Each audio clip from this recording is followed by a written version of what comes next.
Film की शुरुआत में हम जॉन बैप्टाइज नाम के शख्स को देखते हैं जिसे बेड़ियों में बांधा गया होता है और फिर कुछ पुलिस वाले उसे इसी हालत में लोगों की भीड़ में सामने ले जाते हैं, जहां एक जज उसे सजा सुनाते हुए ये कहते हैं कि अगले दिन जॉन की सारी हड्डियां तोड़ दी जाएंगी, जिसके बाद इसे सूली पर लटकाकर जान से मार दिया जाएगा। अब ये देखकर हमारे मन में ये सवाल आता है कि आखिर जॉन ने ऐसा कौन सा जुर्म किया जिसके लिए उसे ऐसी सजा हुई। अभी इस बात का जवाब देते हुए ये मूवी हमें जॉन की पूरी जिंदगी दिखाती है, जहां हम एक प्रेग्नेंट महिला को देखते हैं जो मछली बेच रही होती है और तभी उसे लेबर पेन होने लगता है और कुछ ही देर बाद वो एक बच्चे को जन्म भी देती है जो कोई भी हरकत नहीं कर रहा था। अब यहाँ में बैकग्राउंड वॉइस के जरिए बताया जाता है कि ये उस महिला का 5वां बच्चा है और अब तक उसके सभी बच्चे मृत पैदा हुए थे, पर हम देखते कि वो बच्चा जिंदा है और उसी आसपास मौजूद चीजों जैसे कचरे और मछलियों की स्मेल आ रही होती है और उन स्मेल की वजह से वो रोने लगता है। अब उसके रोने की आवाज एक आदमी सुन लेता है जो समझ जाता है कि ये महिला ही उसकी माँ है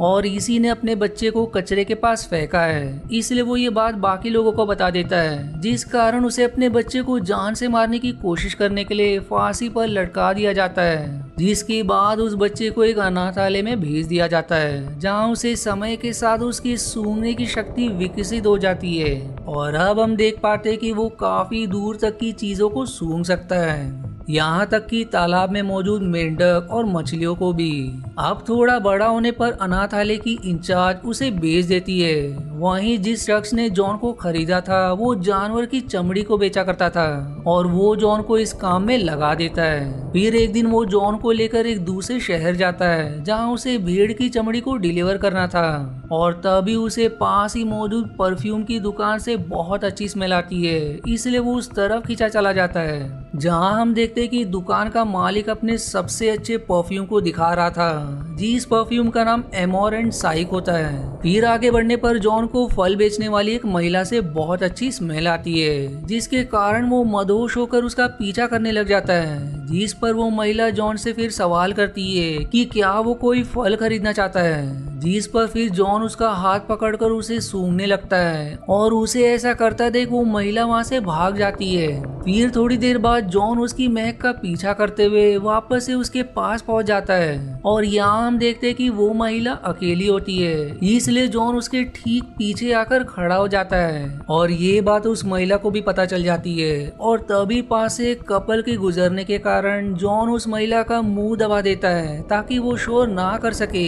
लेकिन उसने उसके मुंह के साथ साथ उसके नाक को भी ढक रखा था और इसीलिए काफी देर तक ऑक्सीजन ना मिलने की वजह से उस बेचारी की मृत्यु हो जाती है और तब जॉन उस महिला के कपड़े फाड़कर उसके शरीर को सूंघने लगता है, पर कुछ समय बाद उसमें से वैसी स्मेल आना बंद हो जाती है जिस स्मेल का पीछा करते हुए वो यहाँ तक आया था। अब इसके बाद हम बाल्डिनी को देखते हैं जो अपने समय में बहुत प्रसिद्ध परफ्यूमिस्ट था, लेकिन अब उसकी परफ्यूम की दुकान ज्यादा नहीं चलती। फिर एक शख्स बाल्डिनी के पास एमोर एंड साइकी की एक परफ्यूम लाता है, लेकिन बाल्डिनी उस पर ज्यादा ध्यान नहीं देता। वहीं उस शख्स के जाते ही बाल्डिनी उस परफ्यूम की स्मेल से ये पता लगाने की कोशिश करते हैं कि आखिर उसे किन चीजों से बनाया गया है, पर कुछ इंग्रेडिएंट को छोड़कर वो बाकी के बारे में पता नहीं कर पाता। अब कुछ देर बाद वहाँ जॉन आता है जो अपने साथ भेड़ की खाल लाया था, जिस पर फिर बाल्डिनी उसे उस खाल को एक कमरे में रखने को कहते हैं और इस कमरे में परफ्यूम बनने का बहुत सा सामान रखा होता है जिनकी महक जॉन को आ रही होती है। तब जॉन बाल्डिनी से कहता है कि आपसे एमोर एंड साइक की महक आ रही है, जिस पर बाल्डिनी हैरान हो जाते हैं क्योंकि वो उस परफ्यूम को एक रुमाल पर लगाकर सूंघ रहे थे, जिस रुमाल को उन्होंने दूसरे कमरे में रखा था। तब जॉन बताता है कि मैं हर एक महक को पहचान सकता हूँ और ऐसा कहकर वो बाल्डिनी के कमरे से हर वो चीज निकालकर टेबल पर रख देता है जिससे एमोर और साइकिक को बनाया गया है। इस पर फिर बाल्डिनी उसे चैलेंज देते हैं कि क्या वो उस परफ्यूम की नकल बना सकता है, जिस पर फिर जॉन एक छोटी बोतल में बिल्कुल वैसा ही परफ्यूम तैयार करके दिखाता है जैसा एमोर एंड साइक का है, जिसे स्मेल करके बाल्डिनी हैरान हो जाते हैं। तब जॉन कहता है कि मैं इससे अच्छा परफ्यूम भी बना सकता हूँ और ऐसा कहकर वो उस परफ्यूम में कुछ और इंग्रेडिएंट्स डाल देता है, पर बाल्डिनी तब तक उसे भगा देते हैं। पर उसके जाने के बाद वो उस नए परफ्यूम को स्मेल करते हैं जो उन्हें बहुत ज्यादा पसंद आती है। अब इसके बाद वो जॉन को उसके मालिक से खरीद कर उससे बहुत से परफ्यूम बनवाते हैं जिस कारण उनकी दुकान फिर से चलने लगती है। फिर एक दिन जॉन बाल्डिनी से कहता है कि मैं आपसे परफ्यूम बनाना सीखना चाहता हूँ, जिस पर फिर बाल्डिनी उसे परफ्यूम बनाना सिखाते हुए बताते हैं कि दुनिया में 12 तरह की सुगंध होती है, जिन्हें 4-4 करके 3 हिस्सों में बांटा गया है और इन्हीं 12 सुगंध से हम परफ्यूम बनाते हैं। लेकिन हजारों साल पहले 13वीं सुगंध भी थी, जिसको एक खास रेशो में मिलाने पर ऐसी खुशबू पैदा होती है जिससे लोगों को ये लगता है कि वो स्वर्ग में आ गए हो। आगे वो ये भी शेयर करते हैं कि जब फेरो का ताबूत खोला गया तो उसमें से वो 13वीं सुगंध आई थी, जिसके बाद वो डिस्टिलेशन प्रोसेस से परफ्यूम बनाकर दिखाते हैं। अब आगे हम जॉन को कांच, लोहा और अन्य वस्तुओं से परफ्यूम बनाते हुए देखते हैं, लेकिन इसमें वो फेल होता है। इसलिए वो बाल्डिनी के ऊपर गुस्सा करते हुए कहता है कि आपने कहा था कि मैं हर वस्तु की सुगंध बना सकता हूँ। जो सुनकर बाल्डिनी पास ही रखे बर्तन में देखता है तो उसमें उसकी मरी हुई बिल्ली मिलती है, क्योंकि जॉन ने उसे डिस्टिलेशन के लिए बर्तन में डालकर पका दिया था।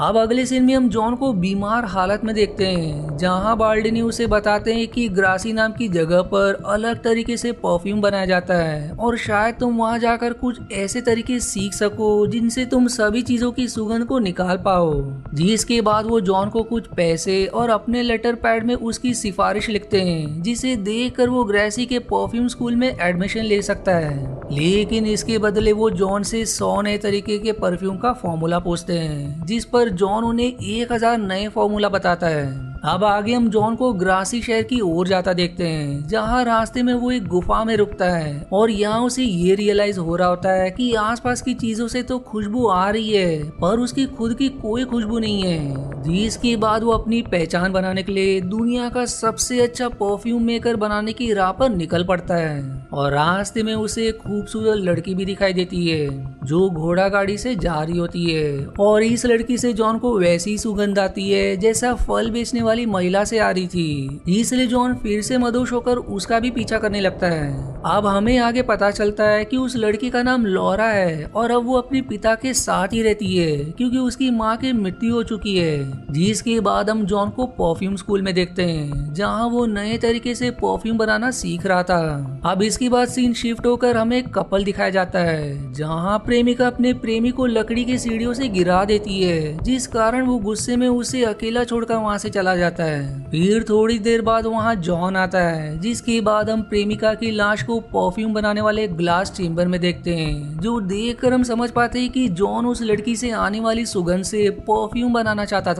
और तभी वहाँ एक महिला के आने की आहट होती है, जो सुनकर जॉन उस ग्लास चेम्बर को ढक देता है। फिर वो महिला जॉन से मैडम अर्नोल्फी के बारे में पूछती है, जिस पर जॉन बताता है कि वो अभी बिजी है। और इतने में वहाँ मैडम अर्नोल्फी भी आ जाते हैं, जो उस महिला को अपने साथ ले जाती है। लेकिन अर्नोल्फी का एक साथी वहीं रुककर जॉन से सवाल करता है कि तुमने ग्लास चेम्बर को क्यों ढक रखा है। जिस पर जॉन कहता है कि मैं एक एक्सपेरिमेंट कर रहा हूँ कि रोशनी ना होने पर परफ्यूम पर क्या प्रभाव होता है। जिस पर फिर वो आदमी ग्लास चेम्बर से निकलने वाली लिक्विड को स्मेल करके बताता है कि इसमें से तो कोई सुगंध नहीं आ रही। जिस पर फिर जॉन कहता है कि मेरा एक्सपेरिमेंट फेल हो गया है। जो सुनकर वो आदमी वहाँ से चुपचाप चला जाता है। अब आगे हम जॉन को एक प्रोस्टिट्यूट के पास देखते हैं, जिसे वो कुछ पैसे देकर अपने साथ समय गुजारने को कहता है और यहाँ वो उसके शरीर पर एनिमल फैट लगाता है, जो देखकर वो कहती है कि मुझे तो लगा था कि तुम मेरे साथ इंटीमेट होगे। और ऐसा कहकर वो उसको उसके पैसे वापस करते हुए वहाँ से जाने लगती है। लेकिन जॉन उसके सिर पर वार करके उसे जान से मार देता है। जिसके बाद वो उसके शरीर पर एनिमल फैट लगाकर और उस फैट को बॉईल करके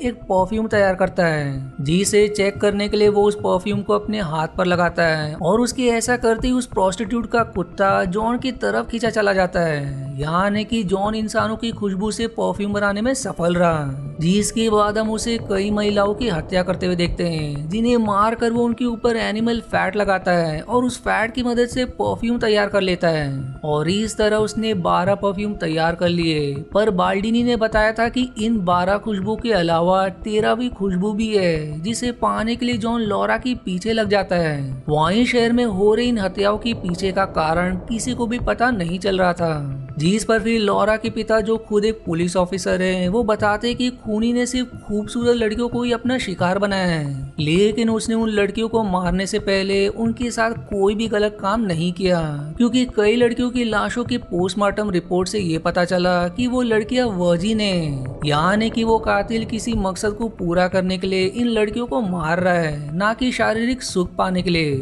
अब इस बात को समझने पर लॉरा के पिता उसे लेकर शहर से दूर चले जाते हैं और लॉरा के पूछने पर वो बताते हैं कि कातिल जो कोई भी है वो खूबसूरत लड़कियों के पीछे है और शहर में तुमसे खूबसूरत कोई भी नहीं है, यानी कि वो तुम्हें मारने की कोशिश भी कर सकता है। इसलिए वो रात में सोने से पहले लॉरा के कमरे को बाहर से बंद करके चाबी अपने पास रख लेते हैं। वहीं जॉन दिन में ही लॉरा की खुशबू सूंघते हुए शहर से बाहर आ चुका होता है और उसकी गैर मौजूदगी में एक कुत्ता जॉन के कमरे की जमीन को खोदकर एक लड़की का बाल निकालता है, जो देखकर जॉन का मकान मालिक पुलिस को खबर कर देता है। तब पुलिस को वहां से 12 लड़कियों के बाल और उनके कपड़े मिलते हैं, जिससे वो समझ जाते हैं कि जॉन ने सारी हत्याएं की है। इसलिए पुलिस उसका पता लगाते हुए शहर के बाहर आ जाती है। वहीं इस तरफ रात में जब सब सो रहे होते हैं तो जॉन तब तक लॉरा के कमरे के बाहर पहुंच चुका था, लेकिन वो कमरा बंद था। इसलिए वो चुपचाप उसके पिता के कमरे से चाबी लेकर लॉरा का कमरा खोलकर उसे भी जान से मार देता है, जिसके बाद वो उसकी सुगंध से परफ्यूम बना लेता है, जिसका मतलब ये है कि जॉन ने 13वीं खुशबू बना ली। दूसरी तरफ लॉरा के पिता अपनी बेटी की लाश देखकर बहुत दुखी होते हैं, जबकि इस तरफ पुलिस वाले जॉन को पकड़कर उसे जेल में डाल देते हैं। जिसके बाद हम मूवी का फर्स्ट सीन देखते हैं जब जॉन जंजीरों में बंधा होता है। साथ ही साथ हम उसके पास एक परफ्यूम देखते हैं जिसे उसने इन 13 सुगंध को मिलाकर बनाया था। अब आगे जॉन को मौत की सजा के लिए जनता के सामने लाया जाता है, पर इस सबसे पहले वो अपने शरीर पर उस परफ्यूम की कुछ बूंदे लगा देता है, जिसके कारण उसे मारने वाला जल्लाद ये कहता है कि जॉन निर्दोष है। दरअसल ये सब उस परफ्यूम की वजह से हुआ था, क्योंकि उसकी स्मेल से सभी को स्वर्ग में होने का एहसास हो रहा था। वहीं सभी लोग जॉन को अब एंजल यानी कि फरिश्ता मानने लगते हैं, जिसके बाद वो एक रुमाल में परफ्यूम की कुछ बूंद लगाकर जनता के बीच उड़ा देता है, जिसकी महक को सूंघकर सभी पुरुष और महिला मदोश होकर एक दूसरे से इंटीमेट होने लगते हैं। और तभी वहाँ लॉरा के पिता आते हैं जो उसे तलवार से मारने आए थे, लेकिन जॉन के पास आते ही वो भी उस सुगंध के प्रभाव में आकर जॉन से माफी मांगने लगते हैं। वहीं जॉन बाकी लोगों को इंटीमेट होता देख उस फल वाली महिला के बारे में सोचने लग जाता है जिसे उसने सबसे पहले मारा था, इसलिए वो उसे याद करते हुए पेरिस की ओर चला जाता है। इधर ग्रासी शहर में जॉन के मकान मालिक को फांसी लटका दिया जाता है, क्योंकि उसके मकान से ही लड़कियों के बाल और कपड़े मिले थे, और इस तरह एक निर्दोष को सजा देकर इस केस को बंद कर दिया जाता है। फिर मूवी के आखिरी सीन में जॉन उसी जगह पहुंच जाता है जहां उसका जन्म हुआ था, और यहाँ वो उस फल वाली महिला को याद करते हुए अपने ऊपर सारा परफ्यूम डाल देता है, जिस कारण आसपास के लोग जॉन से आकर्षित होकर उसके ऊपर पागलों की तरह टूट पड़ते हैं, और कुछ ही देर में वो जॉन के शरीर के हजारों टुकड़े कर देते हैं, जिससे जॉन इस तरह गायब हो जाता है मानो उसे पिराना मछलियों के बीच रखा गया हो। और जॉन की मौत के साथ ये मूवी यहीं समाप्त हो जाती है। आशा है आपको मेरी एक्सप्लेनेशन पसंद आई। यदि हाँ तो प्लीज वीडियो को लाइक करना और चैनल को सब्सक्राइब करके सपोर्ट करना ना भूलें। मिलते हैं अगले एक्सप्लेनेशन वीडियो में, तब तक के लिए धन्यवाद दोस्तों।